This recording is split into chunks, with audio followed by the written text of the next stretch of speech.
Perkenalkan kami dari kelompok 4 yang beranggotakan saya sendiri, Sevi Nurkondianisi. Saya Nela Safina.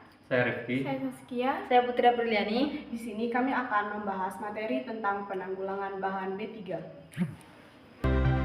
Pengendalian material dan limbah B3. Material B3 adalah bahan yang karena sifat dan konsentrasinya berbahaya untuk manusia dan makhluk hidup lainnya. Limbah B3 adalah sisa dari material B3. Teknik pengendalian material dan limbah B3 dapat dimulai dengan pengurangan atau pembatasan limbah B3.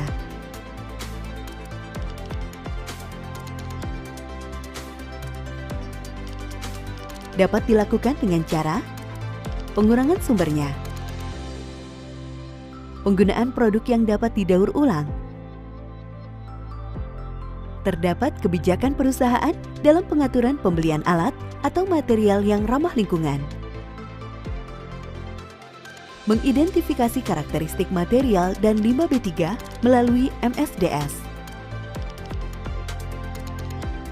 Pemilihan dengan melihat simbol dan label sesuai dengan karakteristik material dan limbah B3.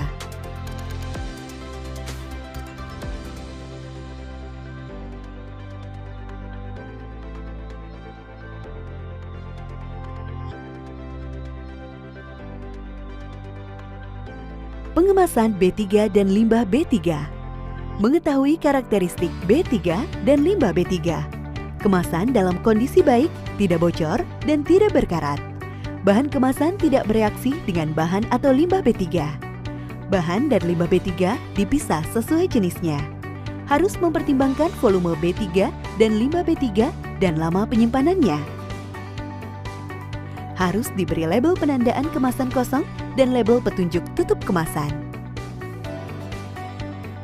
Tempat penyimpanan material dan limbah B3 harus memenuhi beberapa kriteria seperti lantai kedap air, memiliki saluran air yang baik untuk menyalurkan air limbah dari sisa pencucian material B3, permukaan lantai dan dinding menggunakan bahan yang mudah dibersihkan,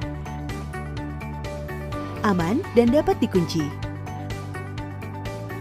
Selain itu, untuk mencegah hal-hal yang tidak diinginkan, pencahayaan dan ventilasi harus baik.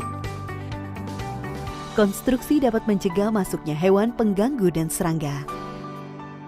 B3 sesuai masa kadaluarsanya. Jika melebihi masa itu, dikategorikan limbah B3. Limbah B3 maksimal 90 hari pada tempat penyimpanan sementara atau TPS yang berizin. Instansi yang berwenang mengeluarkan izin TPS B3 adalah BLH atau Badan Lingkungan Hidup, kota atau kabupaten setempat. Tempat penyimpanan sementara juga harus dilengkapi dengan peralatan dan sistem pemadam kebakaran, pagar pengaman, pembangkit listrik cadangan, fasilitas pertolongan pertama, peralatan komunikasi, gudang tempat penyimpanan peralatan dan perlengkapan, pintu darurat, alat tanda bahaya, keterangan koordinat lokasi. B3 dan limbah B3 cair harus diangkut oleh jasa pengangkutan B3 dan limbah B3 yang sudah mendapatkan izin dari instansi yang berwenang atau Kementerian Lingkungan Hidup. Pengangkutan menggunakan forklift harus menggunakan alat penyekat untuk mencegah benturan. Kelas pengangkutan disesuaikan dengan karakteristik limbah B3.